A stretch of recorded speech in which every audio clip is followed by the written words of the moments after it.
আহমদ মুসা সোফায় বসে, তার কোলে আহমদ আবদুল্লাহ।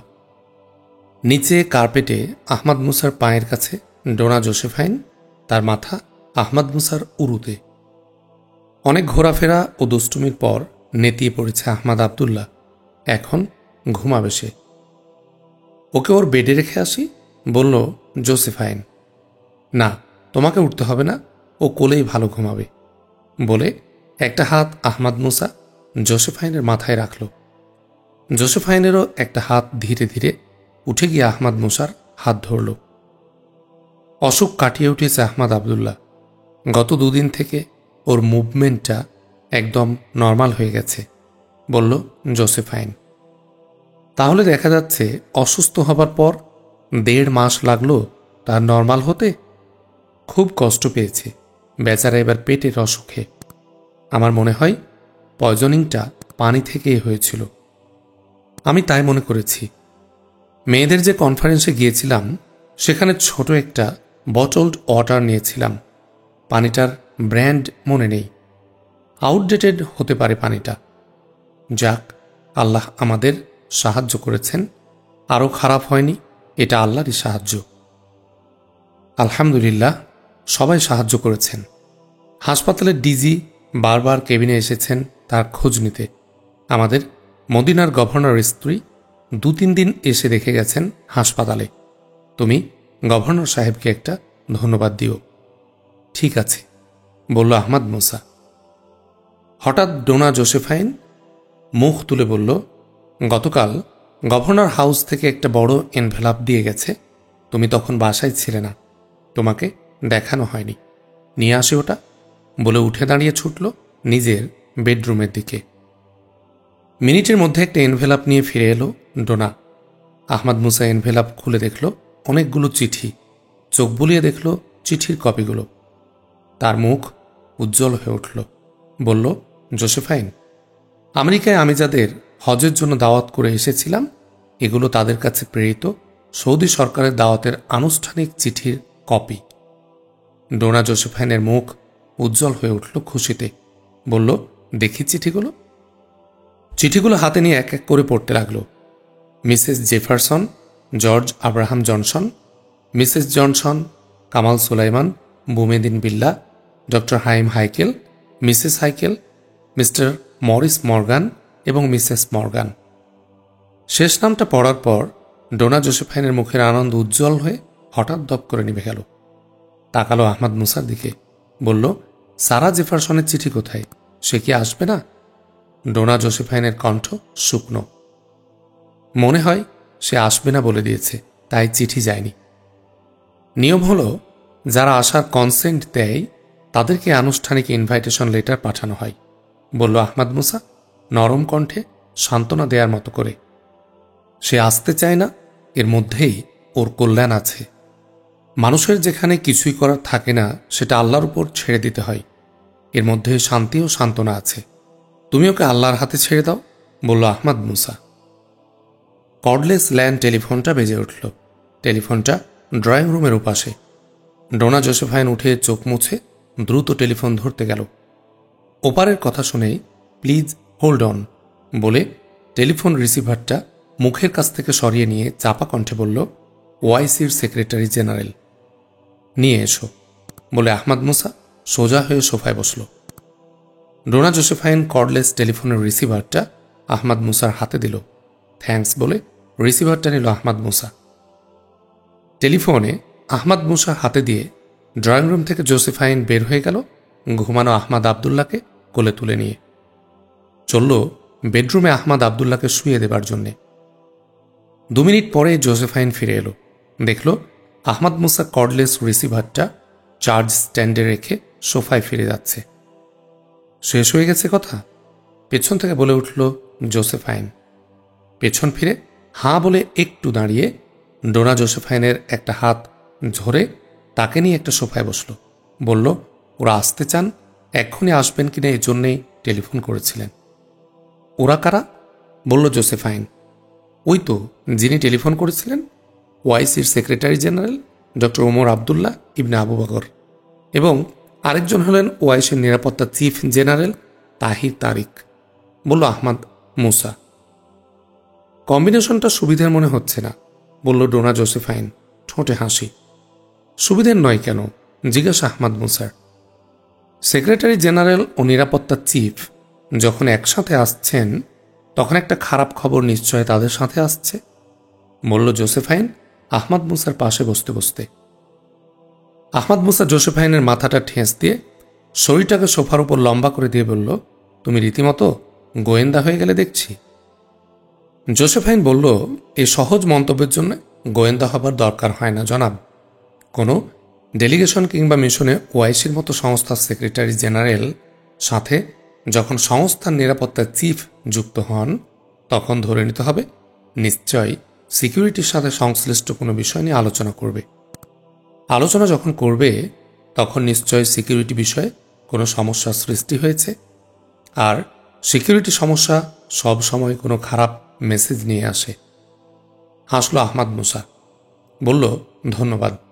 তুমি না বলতে গিয়ে সিচুয়েশনের চমৎকার দৃষ্টান্ত দিয়ে আরও জোরালো প্রমাণ দিলে যে গোয়েন্দাদের মতো বিশ্লেষণী দৃষ্টি তোমার আছে। থাক, তোমার এসব কথা রাখো, মেহমানরা এসে যাবেন, আমি উঠি, বলে জোসেফাইন উঠে দাঁড়াল। ড্রয়িং রুমের চারদিকে তাকালো, বলল, সব ঠিক আছে, তুমি উঠে ঠিক হয়ে নাও। আহমদ মুসা উঠে দাঁড়ালো। জোসেফাইন টেলিফোনের দিকে একটু এগিয়ে রিসিভার তুলে নিয়ে গেটে রিং করে বলল, সিকিউরিটি, দুজন মেহমান আসছেন, অ্যালার্ট থাকো। আহমদ মুসার বাড়ির গেটে সৌদি সশস্ত্র বাহিনীর দুজন সামরিক পুলিশ এবং দুজন সামরিক গোয়েন্দা সবসময় পাহারায় থাকে। তারা বাড়ির চারধারেও চোখ রাখে। এছাড়া বাড়ি থেকে একটু দূরে বড় রাস্তার মুখে স্থায়ী একটি সামরিক ছাউনিও রয়েছে। আহমদ মুসার বাড়ির দিকে কোনো অপরিচিত গাড়ি বা মানুষ যেতে চাইলে তাদের জিজ্ঞাসাবাদ ও সার্চ করা হয়ে থাকে।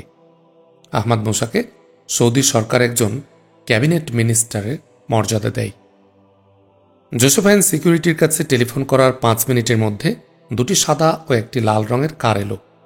সেনা ছাউনির প্রহরীরা আহমদ মুসার বাড়িমুখী রাস্তার মুখে গাড়ি তিনটিকে দাঁড় করালো। গাড়ি থামতে পেছনের লাল গাড়ি থেকে একজন নেমে সেনা প্রহরীদের কাছে গিয়ে গোয়েন্দা অফিসারের আইডি দেখিয়ে বলল, আগের 2 গাড়িতে ওআইসি সেক্রেটারি জেনারেল ও সিকিউরিটি প্রধান রয়েছেন।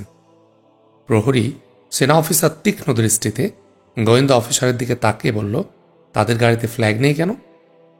নিয়ম অনুসারে দুজনের গাড়িতে ওআইসি ও সৌদি ফ্ল্যাগ থাকার কথা। আহমদ মুসার বাড়িতে তারা যাচ্ছেন এটা বাইরের লোকদের কাছ থেকে গোপন রাখতে চান, এজন্যে তারা ওআইসির নিজস্ব নম্বরের গাড়িও নেননি, বলল গোয়েন্দা অফিসার। শুনে সেনা প্রহরী কোথাও ওয়্যারলেস করে সামনের গাড়ি দুটির নম্বর দিল। মিনিট খানেক পরে ওপ্রান্ত থেকে জবাব এলো, ওকে, ক্লিয়ার। গাড়ি ট্রান্সপোর্ট পুল থেকে ওআইসির নামে ভাড়া নেওয়া হয়েছে। ওয়্যারলেস অফ করে সেনা প্রহরী এগোলো সামনের সাদা গাড়ির দুটির দিকে। OIC secretary general doctor Omar Abdullah Ibn Abu Bakr এবং সিকিউরিটি প্রধান জেনারেল তাহির তারিক দুজনকে এক নজর করে দেখে দুজনের কাছে দুঃখ প্রকাশ করল দেরি করিয়ে দেবার জন্যে। গাড়ি তিনটি আহমদ মুসার বাড়িমুখী রাস্তায় প্রবেশ করে ছুটল তার বাড়ির দিকে। সেনাপ্রহরী ঘুরে দাঁড়িয়ে পা বাড়ালো ছাউনিতে উঠে আসার জন্যে। ওয়্যারলেসে আবার কথা বলছিল আহমদ মুসার বাড়ির গেটে পাহারায় থাকা মিলিটারি পুলিশের সাথে। কথা শুরু করেছিল OIC secretary general doctor Omar Abdullah. বলছিল, জনাব আহমদ মুসা, আপনাকে ধন্যবাদ, আপনি মদিনাতুন নবীকে অনেক বেশি সঙ্গ দিলেন। Doctor Omar Abdullah Ibn Abu Bakr মদিনায় জন্মগ্রহণকারী একজন সম্মানী ব্যক্তিত্ব। তিনি মদিনা ইন্টারন্যাশনাল ইসলামী বিশ্ববিদ্যালয়ের আন্তর্জাতিক সম্পর্ক বিভাগের একজন অধ্যাপক ছিলেন। সৌদি পররাষ্ট্র মন্ত্রণালয়ের সচিব সহ বড় বড় পদে দায়িত্ব পালন করেন। সবশেষে তিনি জাতিসংঘে সৌদি আরবের স্থায়ী প্রতিনিধি ছিলেন। আহমদ মুসা চায়ের কাপ মুখে তুলেছিল, কাপটা পিরিচে নামিয়ে রাখল। তার মুখের চেহারা ঈষৎ পাল্টে আবেগঘন হয়ে উঠেছে। বলল সে, না জনাব, এবার একটু বেশি প্রিয় মদিনাতুন নবীর সঙ্গ লাভের সৌভাগ্য পেয়ে আমি ধন্য হয়েছি। দুঃখিত, মন চাইলেও এ সুযোগ আমি সবসময় পাই না। আহমদ মুসার কণ্ঠ ঈষৎ ভারী। আহমদ মুসার আবেগ সবাইকে স্পর্শ করেছে। সবার চোখে মুখে একটা আবেগের স্ফুরণ ঘটেছে, কিন্তু আহমদ মুসা মদিনাতুন নবীকে সঙ্গ দেয়া কিংবা তার সঙ্গ লাভের চেয়ে অনেক বড় কাজ আপনি করেন। প্রিয় নবী আল্লাহ রসুল সাল্লাহ আলাইহাল্লাম নিশ্চয় অনেক খুশি আপনার প্রতি। রব্বুল আলমিনও সন্তুষ্ট আছেন। তার বিপদগ্রস্ত বান্দাদের সাহায্যে ছুটে যাওয়ার চেয়ে বড় কোনো কাজ আছে বলে আমার জানা নেই, বলল doctor Omar Abdullah Ibn Abu Bakr. যদি রব্বুল আলামিন আমার কাজ কবুল করেন তবেই তো আমার সন্তুষ্টি। তার সন্তুষ্টি আর প্রিয় নবী সাল্লাহ আলাইহাল্লামের খুশি ও সাফাতেই তো আমাদের পরম পাওয়া। আহমদ মুসা বলল, আমরা সাক্ষ্য দিচ্ছি রব্বুল আলামিনের সন্তুষ্টি লাভ এবং প্রিয় নবী সাল্লাহ আলাইহাল্লাম এর খুশির কাজই আপনি করেছেন এবং করছেন, বলল ওমর আবদুল্লাহ। অবশ্যই আমরা সবাই সাক্ষী, বলে একটু থেমে জেনারেল তাহির তারিক সঙ্গে সঙ্গে আবার বলে উঠল, আমি আপনাকে আরেকটা বিষয়ে ধন্যবাদ জানাতে এর সাথে একটা অভিযোগও করতে চাই। আহমদ মুসা তাকালো জেনারেল তারিকের দিকে। ঠোঁটে এক টুকরো মিষ্টি হাসি ফুটে উঠল তার। বলল, ওয়েলকাম জনাব। আপনাকে আমার আন্তরিক ধন্যবাদ যে আপনি এবার আমাদের বাড়ির পাশ আন্দামান পর্যন্ত গিয়েছিলেন। আর অভিযোগ হলো বাড়ির পাশে গিয়েও আমাদের বাড়িতে আপনি যাননি, বলল জেনারেল তারিক। তার মুখে হাসি। জেনারেল তারিক এর বাড়ি বাংলাদেশে। তিনি বাংলাদেশ সেনাবাহিনীর মেজর জেনারেল, একজন বিখ্যাত নিরাপত্তা বিশেষজ্ঞ। তিনি দীর্ঘদিন বাংলাদেশ সেনাবাহিনীর কাউন্টার ইন্টেলিজেন্স বিভাগের চিফ ছিলেন। জাতিসংঘ শান্তি মিশন বিভাগের তিনি সিকিউরিটি চিফ ছিলেন 3 বছর। সর্বশেষ তিনি বাংলাদেশ ন্যাশনাল সিকিউরিটি ইন্টেলিজেন্সের প্রধান ছিলেন। এই দায়িত্বে থাকা অবস্থাতেই তিনি বাংলাদেশ সেনাবাহিনী থেকে রিটায়ার করার পরদিনই তাকে ওআইসির নিরাপত্তা বিভাগের প্রধানের দায়িত্ব দেয়া হয়েছে। তার বয়স এখন 50 বছর, কিন্তু দেখলে মনে হয় তিনি 40 বছরও ক্রস করেননি। মেদহীন পেটা লোহার মতো রুজু শরীর, একাহারা ফর্সা চেহারা, শক্ত 2 চিবুক এবং মাথার সামনের 2-4টা পাকা চুল তাকে আরও ব্যক্তিত্বপূর্ণ করে ফেলেছে। জেনারেল তাহির তারিকের কথায় হেসে ফেলল আহমদ মুসা। বলল, জনাবের অভিযোগ অবশ্যই ছোট নয়। সম্মানিত এক বড় ভাইয়ের বাসায় ঢুকে গেট থেকে অ্যাবাউট টার্ন করা অবশ্যই বড় অভিযোগের বিষয়, বলে আহমদ মুসা থামল। মুখের হাসি সরে গিয়ে ধীরে ধীরে আহমদ মুসার মুখ গম্ভীর হয়ে উঠল। বলল, জনাব, বাংলাদেশ আমার কাছে বিরাট আগ্রহ ও আকর্ষণের বস্তু। মুসলিম বিশ্বের মানচিত্রের দিকে চাইলেই আমার চোখ আটকে যায় বাংলাদেশের উপর। বাংলাদেশ অনাত্মীয় পরিবেশ ঘেরা এক অরক্ষিত ভাইয়ের মতো। গোটা মুসলিম দুনিয়ায় বাংলাদেশ একমাত্র দেশ যার কোনো মুসলিম প্রতিবেশী দেশ নেই, অন্তত তার চারদিকে 1000 মাইলের মধ্যে। অথচ মুসলিম দুনিয়ায় দ্বিতীয় বৃহত্তম মুসলিম জনসংখ্যার দেশ এটি। শুধু তাই নয়, আমি যতদূর জেনেছি এতটা সংবেদনশীল ও ধর্মভীরু মানুষের দেশ আর কোনোটাই নয়। এমন দেশের দরজা থেকে চলে এসেছি, সেখানে যায়নি, এটা আমার দুর্ভাগ্য। জেনারেল তাহির তারিকের মুখও গম্ভীর হয়ে উঠেছিল। একদৃষ্টে তাকিয়েছিল আহমদ মুসার দিকে। বলল, বাংলাদেশকে আপনি এতটা ঘনিষ্ঠভাবে অনুভব করেন আহমদ মুসা? সত্যি বলছি, এমন দৃষ্টিতে বাংলাদেশকে আমি নিজেও দেখিনি কখনো। সত্যিই তো, বাংলাদেশের 1000 মাইলের মধ্যে কোনো মুসলিম প্রতিবেশী নেই। আমরা বাইরে থেকে যেটা বুঝি, আপনাদের ভেতর থেকে তা বোঝার কথা নয়। আপনাদের বিষয়টা স্বাভাবিক হয়ে গেছে, অস্বাভাবিকতা বাইরে থেকে আমরা দেখতে পাই, বলল আহমদ মুসা। বাংলাদেশ এমন অনাত্মীয় পরিবেশের মধ্যে আছে বলে সেদেশের মানুষ যেমন সচেতন, সংগ্রামী, তেমনই ধর্মভীরুও। বাংলাদেশেরও সশস্ত্র বাহিনী মনন ও দক্ষতার দিক থেকে মুসলিম বিশ্বের অতুলনীয় এক নিরাপত্তা বাহিনী। সেখানকার রাজনীতিকরা ইসলামী বিশ্বের ইসলামী স্বার্থের খুবই ঘনিষ্ঠ, বলল doctor Omar Abdullah Ibn Abu Bakr. ধন্যবাদ জনাব আপনাদের বাংলাদেশ সম্পর্কে সুধারণা প্রকাশের জন্যে, বলে একটু থেমে ডক্টর ওমর আবদুল্লাহ দিকে চেয়ে বলল, জনাব, আমরা এবার প্রসঙ্গে আসতে পারি। ঠিক, জেনারেল তাহির তারিক। জনাব আহমদ মুসার বেশি সময় নষ্ট করা আমাদের ঠিক হবে না, বলল OIC secretary general Omar Abdullah. আমার সময় নিয়ে ভাববেন না জনাব, ওয়েলকাম। আপনাদের কথা বলুন, আহমদ মুসা বলল হাসি মুখে। গম্ভীর হয়ে উঠল OIC secretary general Omar Abdullah Ibn Abu বকরের মুখ। সে একটু নড়ে চড়ে উঠে সামনের দিকে একটু ঝুঁকে বসল।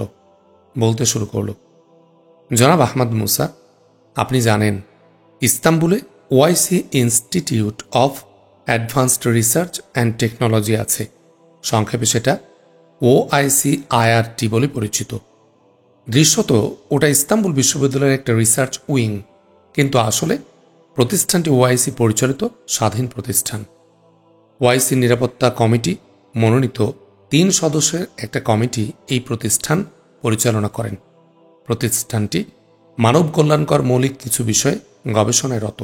তার মধ্যে একটি হল আক্রান্ত দেশের ক্ষয়ক্ষতির ঝুঁকি হ্রাস। গণবিধ্বংসী যেসব অস্ত্র প্রচলিত আছে বা প্রচলিত হতে যাচ্ছে, সেসব অস্ত্রকে আঘাত হানার আগে নিউট্রাল, নিষ্ক্রিয় করা বা নিরাপদ ধ্বংসের উপায় বের করার মহৎ কাজে নিয়োজিত এই প্রতিষ্ঠান। তুরস্ক সরকার ইস্তাম্বুলের রোমেলি হিসার অর্থাৎ রোমেলি দুর্গের পশ্চিম টাওয়ারের নিচে অবস্থিত গোপন আন্ডারগ্রাউন্ড ফ্লোরগুলো ছেড়ে দিয়েছে এই প্রতিষ্ঠানের জন্য। দুর্গে একটা সেনা গ্যারিসন থাকায় এই গবেষণাগারটি খুবই নিরাপদ। ওআইসি বিলিয়ন বিলিয়ন ডলার খরচ করে সেখানে গড়ে তুলেছে অত্যাধুনিক গবেষণা প্রতিষ্ঠান। কিছু অত্যন্ত প্রতিভাবান বিজ্ঞানী সেখানে কাজ করছে। অত্যন্ত গুরুত্বপূর্ণ বিষয়টা সেখানে নিয়ে গবেষণাও চলছে। চাঞ্চল্যকর কিছু সফল আবিষ্কারও হয়েছে। থামল ডক্টর ওমর। গ্লাস তুলে নিয়ে কয়েক ঢোক পানি পান করল। তার মুখ হয়ে উঠেছে আরও গম্ভীর। কথা বলা শুরু করল আবার। গবেষণাগারে সম্প্রতি কিছু রহস্যজনক ঘটনা ঘটেছে। প্রথমে বিজ্ঞানীদের ব্যবহৃত কিছু বিশেষ কম্পিউটারে অজ্ঞাত কেউ সার্চ করার একটি আলামত পাওয়া গেছে। তারপর একদিন একজন সিকিউরিটি অফিসারকে দায়িত্ব পালনের এলাকায় মৃত অবস্থায় পাওয়া যায়। দৃশ্যত সে বিষক্রিয়ায় মারা গেছে বলে দেখা যায়। পরীক্ষায় প্রমাণ হয় সে সাপের বিষের ক্রিয়ায় মারা গেছে, কিন্তু সর্পদংশনের যে চিহ্ন ছিল তার গভীরতা, বিস্তার, প্রকৃতি দেখে বিশেষজ্ঞরা সন্দেহ করেছে।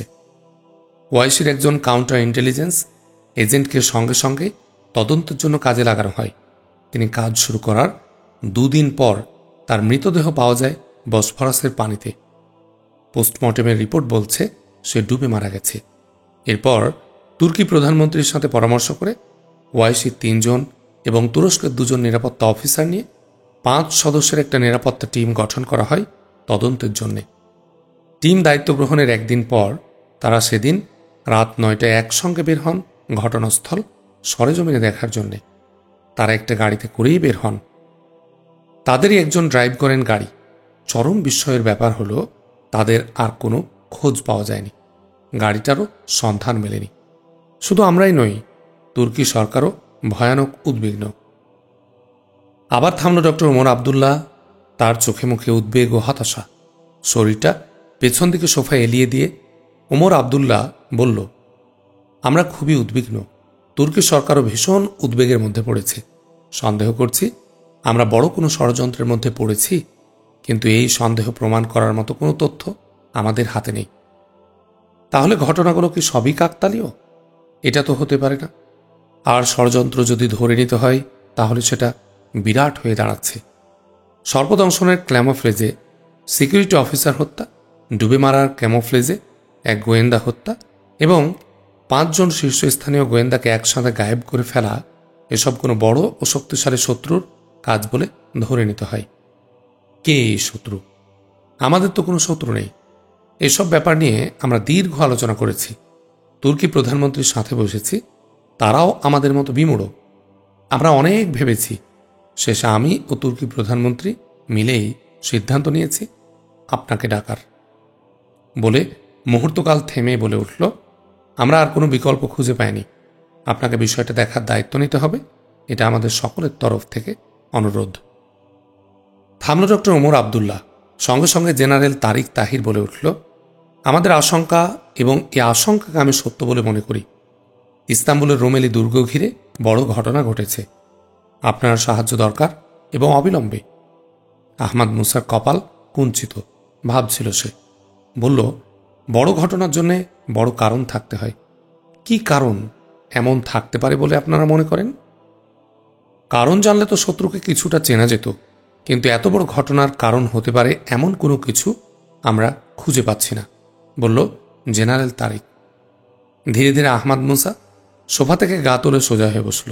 বলল, বলতে আপত্তি না থাকলে দয়া করে বলুন, কোনো গুরুত্বপূর্ণ গবেষণায় রিসার্চ ইনস্টিটিউট সম্প্রতি কি সাফল্য লাভ করেছে?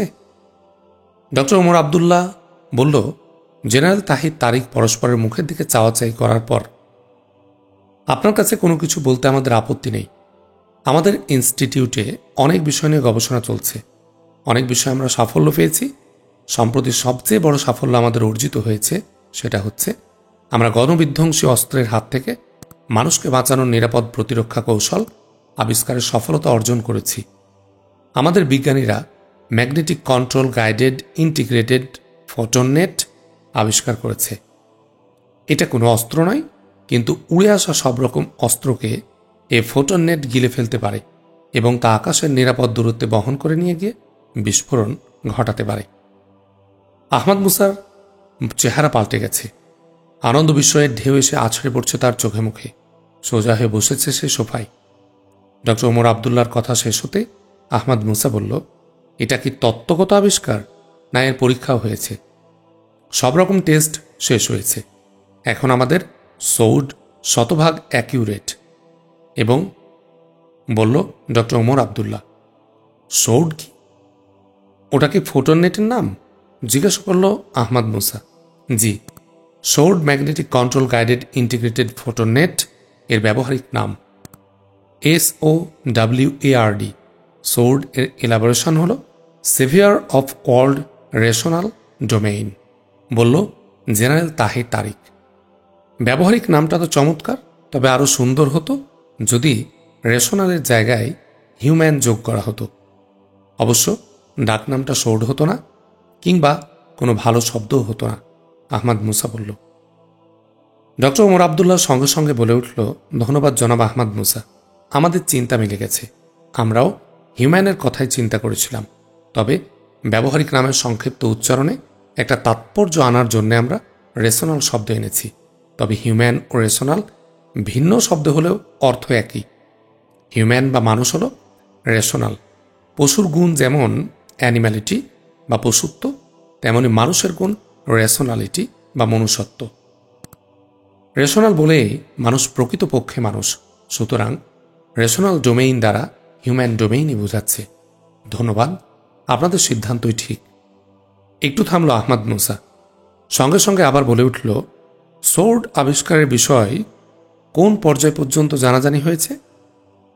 ওয়াইসির শীর্ষ 2 ব্যক্তি, ওয়াইসি নিরাপত্তা কমিটির আমরা 3 জন, তুর্কি প্রধানমন্ত্রী এবং সংশ্লিষ্ট 5 জন বিজ্ঞানী ছাড়া কেউ জানে না এই আবিষ্কারের কথা, বলল জেনারেল তাহির তারিক। প্রযুক্তিগত ও অর্থনৈতিক দিক থেকে সোর্ড কি ব্যাপক ব্যবহার উপযোগী হতে পারে? জিজ্ঞাসা আহমদ মুসার। আণবিক বোমার চেয়ে অনেক কম জটিল এবং খরচও তার চেয়ে অনেক কম। ব্যবহারের দিক থেকে অনেক কম ঝুঁকিপূর্ণ। ব্যাপক ব্যবহারের মতো এই প্রযুক্তি। কথা শেষ করে জেনারেল তাহির তারিক বলে উঠল, জনাব আহমদ মুসা, আমরা বোধহয় আলোচনা থেকে অনেকটা দূরে সরে এসেছি। হাসল আহমদ মুসা, বলল, আমাদের আলোচনা ঠিক পথেই চলছে। ভবিষ্যতে নতুন কিছু সামনে আসবে কিনা আমি জানি না, তবে এই মুহূর্তে আমি নিশ্চিত সোর্ডের আবিষ্কার রোমেলি দুর্গে বিপদ ডেকে এনেছে। থামল আহমদ মুসা। ডক্টর ওমর আবদুল্লাহ এবং জেনারেল তাহির তারিক দুজনেই চমকে উঠে প্রায় একসাথে আহমদ মুসার দিকে তাকালো। বিস্মিত 4 চোখে দৃষ্টি নিবদ্ধ হল আহমদ মুসার মুখে। তাদের বিস্ময়ভরা চোখে একটা বিহবলতা ফুটে উঠেছে। হঠাৎ করেই তাদের মনে দানা বেঁধে উঠতে শুরু করেছে নতুন আতঙ্কের একটা অস্থিরতা। মুখে তাদের কোনো কথা জোগাল না। আহমদ মুসায় আবার কথা বলে উঠল, আমার মনে হয় সোর্ড এর তথ্য এমন কোনো পক্ষের কাছে পৌঁছেছে যারা এর ব্যাপারে সাংঘাতিক সক্রিয় হয়ে উঠেছে। তারা সোর্ডের ব্যাপারে বিস্তারিত তথ্য জানতে চায়, কিংবা সব তথ্য জেনে গেছে, এখন অন্য কিছু করতে চায়। অন্য কিছু বলতে তারা কি করতে চায় ভাবছেন?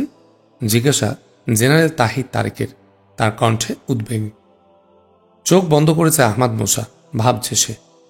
অন্যদিকে ডক্টর ওমর আবদুল্লাহ ও জেনারেল তাহির তারিক অপার আগ্রহ ও আশঙ্কা নিয়ে তাকিয়ে আছে আহমদ মুসার দিকে। এক সময় আহমদ মুসা চোখ খুলল, সোজা হয়ে বসল। সে বলল, অনেক কিছুই করতে পারে।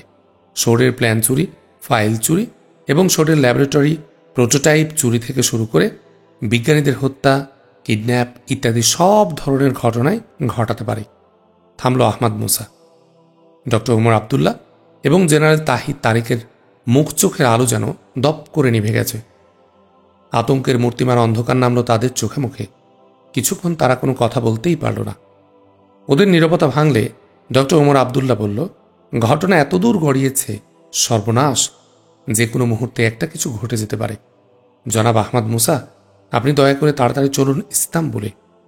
আপনি শুধু শুনেই ঘটনাটা ধরে ফেলেছেন। ইনশাআল্লাহ ওখানে গেলে সংকটটা আপনি দূর করতে পারবেন। উদ্বেগ আতঙ্কে কম্পিত কণ্ঠ ডক্টর ওমর আবদুল্লাহ। জনাব, এখন একদিন দেরি করতেও আমাদের ভয় হচ্ছে। জনাব ওমর আবদুল্লাহ আমাদের কথা বলছেন, আপনি আমাদের অনুরোধ করুন, বলল জেনারেল তাহির তারিক, তার কণ্ঠে উদ্বেগ। আহমদ মুসা হাসল, বলল, আপনারা এখন বাধা দিলেও আমি ইস্তাম্বুল যাব, বসফরাসে রোমেলি দুর্গে যাব। ডক্টর ওমর আবদুল্লাহ ও জেনারেল তাহির তারিকের মুখ আনন্দে উজ্জ্বল হয়ে উঠল। আলহামদুলিল্লাহ বলে দুজনেই উঠল। তারা উঠে এসে জড়িয়ে ধরল আহমদ মুসাকে। বলল, ওমর আবদুল্লাহ, আল্লাহ আপনাকে দীর্ঘ ও সুস্থ জীবন দান করুন। আল্লাহ জ্ঞান, বুদ্ধি, শক্তি বাড়িয়ে দিন আপনার। আবেগে ভারী শোনাল ডক্টর ওমর আবদুল্লাহর কণ্ঠ। দুজনেই ফিরে গিয়ে বসল তাদের আসনে। আহমদ মুসাও বসল।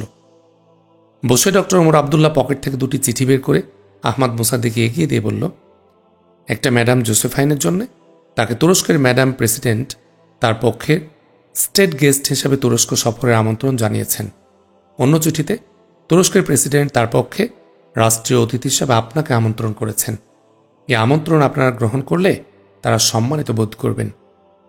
আহমদ মুসা চিঠি দুটি গ্রহণ করে আবার তা ডক্টর ওমর আবদুল্লাহর হাতে ফিরিয়ে দিয়ে বলল, দুঃখিত, আমরা এই আমন্ত্রণ গ্রহণ করতে পারছি না। অন্ধকার নামল ডক্টর ওমর আবদুল্লাহর মুখে। বলল, কিন্তু এই তো বললেন আপনি যাচ্ছেন। যাব, কিন্তু রাষ্ট্রীয় অতিথি হিসাবে যাব এই কথা তো আমি বলিনি। আহমদ মুসা বলল, রাষ্ট্রীয় অতিথি করলে তাতে আপত্তি করবেন কেন? বলল ডক্টর ওমর আবদুল্লাহ। হাসল আহমদ মুসা, বলল, আমরা ঢাকঢোল পিটিয়ে তুরস্কে যেতে চাই না। রাষ্ট্রীয় অতিথি হলে এটাই ঘটবে। বুঝেছি জনাব আহমদ মুসা, আপনাকে ধন্যবাদ, আপনার সিদ্ধান্তই ঠিক, বলল ওমর আবদুল্লাহ। তার মুখ এবার উজ্জ্বল হয়ে উঠেছে। তাহলে কিভাবে যাবেন, কখন যাবেন আমরা জানলে ব্যবস্থা নিতে পারি জনাব, বলল জেনারেল তাহির তারিক। সেটা আমার উপরই ছেড়ে দিন, আপনাদের কোনো ব্যবস্থা করতে হবে না। এখন দয়া করে যদি সম্ভব হয় তাহলে রোমেলি দুর্গের ভেতরের এবং দুর্গের ওআইসি আইআরটির ভেতরের একটা মানচিত্র, 5 বিজ্ঞানীর ছবি এবং তাদের বিস্তারিত বায়োডাটা আজকে আমাকে দিন, বলল আহমদ মুসা। ওআইসি সেক্রেটারি জেনারেল তাকালো ওআইসি সিকিউরিটি প্রধান জেনারেল তাহিরের দিকে। জেনারেল তাহির তারিক সঙ্গে সঙ্গে বলে উঠল, আল্লাহর হাজার শকর, আপনি কাজ শুরু করে দিয়েছেন। আমি নিজে এগুলো আপনাকে পৌঁছে দিয়ে যাব। জেনারেল তাহির তারিক থামতেই ডক্টর ওমর আবদুল্লাহ বলে উঠল, জনাব আহমদ মুসা, আপনাদের যাওয়ার ব্যাপারে তাহলে আমাদের কিছু করণীয় আছে কি না? জনাব, আমি যখন যেটা প্রয়োজন বোধ করব তখনই তা জানাবো, আহমদ মুসা বলল। আলহামদুলিল্লাহ, ঠিক আছে। আমরা জেনারেল তারিককে আপনাকে সহযোগিতা করার জন্য মনোনীত করেছি। তিনি জানালেন, আমরা সব ব্যবস্থা করে দেব। তাছাড়া আমাদের তো বটেই, তুর্কি প্রধানমন্ত্রী প্রেসিডেন্টের দরজা আপনার জন্য 24 ঘন্টা খোলা থাকবে। ধন্যবাদ জনাব, বলল আহমদ মুসা। ধন্যবাদ, আমরা এখন উঠতে চাই জনাব। আমাদের জন্য আপনার আর কোনো কথা? ডক্টর ওমর আবদুল্লাহ বলল। আহমদ মুসা একটু ভেবে বলল, আমি রোমেলি দুর্গে পৌঁছা পর্যন্ত বাইরের সকল লোকের আইআরটি সেন্টারে প্রবেশ বন্ধ থাকবে। বিজ্ঞানের আইআরটি সেন্টারের বাইরে বেরোতে পারবেন না, এবং আমি সেখানে যাচ্ছি কিংবা নতুন তদন্ত হচ্ছে এমন কোনো কথা সেন্টারের কাউকে জানানো যাবে না। আপনার পরামর্শ অক্ষরে অক্ষরে পালিত হবে জনাব, বলল জেনারেল তারিক তাহির। বিদায় চেয়ে উঠে দাঁড়ালো ডক্টর ওমর আবদুল্লাহ, উঠে দাঁড়ালো জেনারেল তাহির তারিকও। তাদের সাথে আহমদ মুসাও উঠে দাঁড়ালো। বিদায় হ্যান্ডশেকে হাত বাড়িয়ে ওমর আবদুল্লাহ বলল, জনাব আহমদ মুসা, আপনি ওয়াইসির সবচেয়ে স্পর্শকাতর এবং সবচেয়ে বিপদগ্রস্ত একটা প্রজেক্টের প্রতি যে এহসান করলেন, তার চেয়ে 1000 গুণ বেশি এহসান আল্লাহ আপনার প্রতি, আপনার পরিবারবর্গের প্রতি করুন। আবেগে ভারী হয়ে গেল তার কণ্ঠ। আল্লাহ আমাদের সকলের সহায় হন। আমার কোনো এহসান নেই, আমি কোনো এহসান করিনি। আল্লাহ আমাকে যে এহসান করেছেন তারই কিছুটা আমি বন্টন করি মাত্র, তার সন্তুষ্টি লাভের জন্যে, বলল আহমদ মুসা। আহমদ মুসার কণ্ঠও ভারী। ফিরে গিয়ে দাঁড়িয়ে চলে যাবার জন্য পা বাড়িয়েছিল ওরা দুজন। আহমদ মুসা ডক্টর ওমর আবদুল্লাহকে সম্বোধন করে বলল, চিঠি তুর্কি প্রেসিডেন্টের দপ্তরে ফেরত যাওয়া দরকার, যাতে ওই দপ্তর জানতে পারে যে আমি আমন্ত্রণ গ্রহণ করিনি। ডক্টর ওমর আবদুল্লাহ মুখ ফিরিয়ে বলল, ধন্যবাদ জনাব আহমদ মুসা, তাই হবে, আমি সব বুঝতে পেরেছি।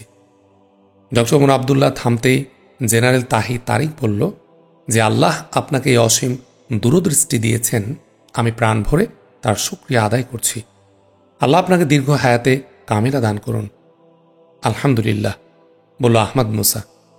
ওরা দুজন আবার ঘুরে দাঁড়ালো, চলতে শুরু করলো দরজার দিকে। ওদের পিছে পিছে হাঁটছে আহমদ মুসা। গাড়ি পর্যন্ত ওদের পৌঁছে দিল। আমার কোনো সন্দেহ নেই তোমার এই ইস্তাম্বুল অ্যাসাইনমেন্ট অত্যন্ত গুরুত্বপূর্ণ। আমি দেখতে পাচ্ছি বসফরাসের এ আহ্বানের মধ্যে তোমার জন্য এক কঠিন দায়িত্বের হাতছানি আছে। তুমি সাংঘাতিক ব্যস্ত থাকবে। আমিও আহমদ আবদুল্লার উপস্থিতি কি তোমাকে অসুবিধায় ফেলবে না, বলল ডোনা। আহমদ মুসা জোসেফাইন সোফায় পাশাপাশি বসা। আহমদ মুসা বলল, তোমার উপস্থিতি এক শূন্যতা থেকে আমাকে বাঁচাবে, আমার প্রেরণা, আমার শক্তি বাড়াবে। জোসেফাইন বলল, আমি জানি, কিন্তু ভাবছি আহমদ আবদুল্লার কথা। ভিন্ন আবহাওয়া ও অপরিচিত পরিবেশে সে কেমন থাকবে? ভালো থাকবে ইনশাল্লাহ।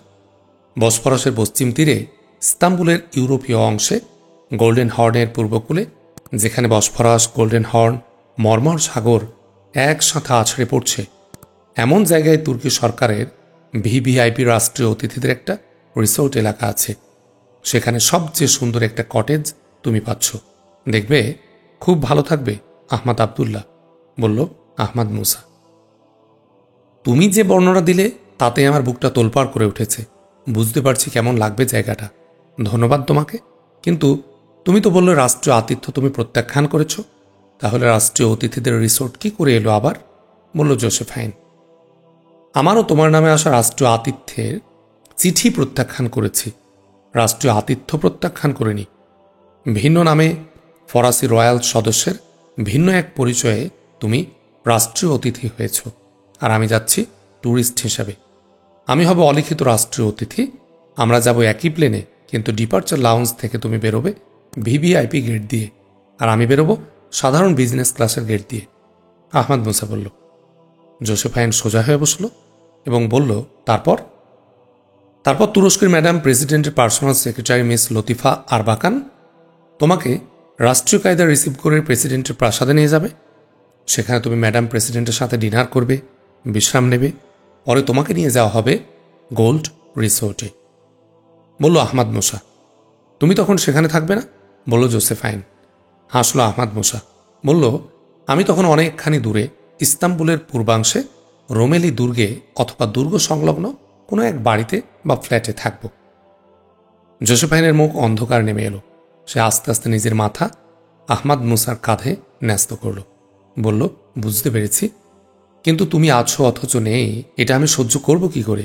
সবই যে শূন্য হয়ে যাবে। আহমদ মুসা বলল, এই অসুবিধাটুকু তোমাকে মানিয়ে নিতেই হবে। তুমি তো সেখানে একা হয়ে যাচ্ছ না। এখান থেকে আয়া পরিচারিকা দুজনকে নিচ্ছ। তোমার সাথে সর্বক্ষণ ম্যাডাম প্রেসিডেন্টের পিএস মিস লতিফা আরবাকান থাকবেন। ইংরেজি, ফরাসি, আরবিতে ভীষণ ফ্লুয়েন্ট চৌকস মেয়েটিকে দেখবে, তোমার খুবই ভালো লাগবে। নিরাপত্তার বিষয়টা ঠিক রেখে আমি যতটা পারি সেখানে যাবার চেষ্টা করব। ধন্যবাদ তোমাকে। এ সময়ই টেলিফোন বেজে উঠল। থেমে গেল আহমদ মুসা। জোসেফাইন দ্রুত উঠে গিয়ে টেলিফোন ধরল। আহমদ মুসার টেলিফোন। কর্ডলেস রিসিভারটি এনে আহমদ মুসার হাতে দিয়ে বলল, জনাব ওমর আবদুল্লাহর টেলিফোন। আহমদ মুসা টেলিফোন তুলে সালাম দিতে ওপার থেকে সালাম গ্রহণ করে বলল, ওয়াইসি secretary general Omar Abdullah, Abu Bakr. দুঃসংবাদ আহমদ মুসা, রোমেলি দুর্গে আমাদের রিসার্চ ইঞ্জিনিয়ার ইন্তেকাল করেছে। ইন্তেকাল? প্রশ্ন আহমদ মুসার। ডাক্তাররা তাই বলেছেন, হার্ট ফেলিওর। বলল ওমর আবদুল্লাহ ওপার থেকে। বয়স কত হবে? 40। কি দায়িত্ব ছিল তার? সে একজন light metal design engineer. Concept অনুসারে যারা সোর্ড এর বডি ডিজাইন ও নির্মাণ করেছে তাদের একজন। বলল ডক্টর ওমর আবদুল্লাহ। সোর্ড সম্পর্কে সে কি জানতো? জানতো না। কনসেপ্টের দিক দিয়ে সে এতটুকু জানত যে কণাবিজ্ঞানের অত্যন্ত তীব্র গতির কোনো কণা পরীক্ষণের যন্ত্র তারা তৈরি করছে। যন্ত্রের 3টা অংশ, প্রত্যেকটা অংশকে সে একটা যন্ত্র হিসেবেই জানত, কিন্তু 3টা মিলে যে একটা যন্ত্র সেটা জানত না। যন্ত্রের 3 অংশের একীকরণের কাজ বিজ্ঞানীরা নিজে করেছেন। আলহামদুলিল্লাহ, স্বস্তির একটা নিঃশ্বাস ছেড়ে বলল আহমদ মুসা। জনাব আহমদ মুসা, তার সম্পর্কে এত কিছু জিজ্ঞেস করছেন কেন? আপনি কিছু সন্দেহ করেছেন? বলল ডক্টর ওমর আবদুল্লাহ। সন্দেহ করাই উচিত, তবে আরও বিস্তারিত জানার পর নিশ্চিত করে বলা যাবে। ভয়ঙ্কর কথা বলেছেন আহমদ মুসা। সন্দেহ সত্য হলে তো। কথা শেষ করতে পারল না ওমর আবদুল্লাহ। শুকনো গলায় তার কথা যেন আটকে গেল। জনাব, আপনি জেনারেল তাহিদ তারিককে বলুন আজই আমি ইস্তাম্বুল যাব, ব্যবস্থা যেন করেন, বলল আহমদ মুসা শান্ত কণ্ঠে। ধন্যবাদ জনাব, আপনার কাছে আমরা এটাই চাচ্ছি। অসংখ্য ধন্যবাদ আপনাকে। ধরে নিন সব ব্যবস্থা হয়ে গেছে, আপনারা প্রস্তুত হন, বলল ডক্টর ওমর আবদুল্লাহ। ধন্যবাদ জনাব, বলল আহমদ মুসা। তাহলে সব কথা ঠিক হয়ে গেল? এখনকার মতো এতটুকুই? সালাম দিয়ে টেলিফোন রেখে দিল ওমর আবদুল্লাহ। আহমদ মুসাও টেলিফোন রেখে দিল। পাশে দাঁড়িয়ে জোসেফাইন। আহমদ মুসা তাকালো তার দিকে। আহমদ মুসার চোখে একটু বিব্রত দৃষ্টি। জোসেফাইনের সাথে পরামর্শ ছাড়াই ইস্তাম্বুল যাত্রার তারিখ আজ স্থির করে ফেলেছে। সব গুছিয়ে নেওয়া কঠিন হবে। আহমদ মুসার চোখের ভাষা, মুখের ভাব, মনের কথা জোসেফাইনের চেয়ে বেশি আর কে বুঝতে পারবে? আহমদ মুসা এগিয়ে যাচ্ছিল জোসেফাইনের দিকে। জোসেফাইন তর্জনী দাঁড় করিয়ে আহমদ মুসাকে থামিয়ে দিয়ে বলল, আমার এখন অনেক কাজ, তোমার লাগেজ আমি গুছিয়ে দিচ্ছি, কিন্তু তোমার ইমার্জেন্সি হ্যান্ডব্যাগ তোমাকে গুছিয়ে নিতে হবে। ধন্যবাদ জোসেফাইন, বলে আহমদ মুসাও উঠে দাঁড়াল।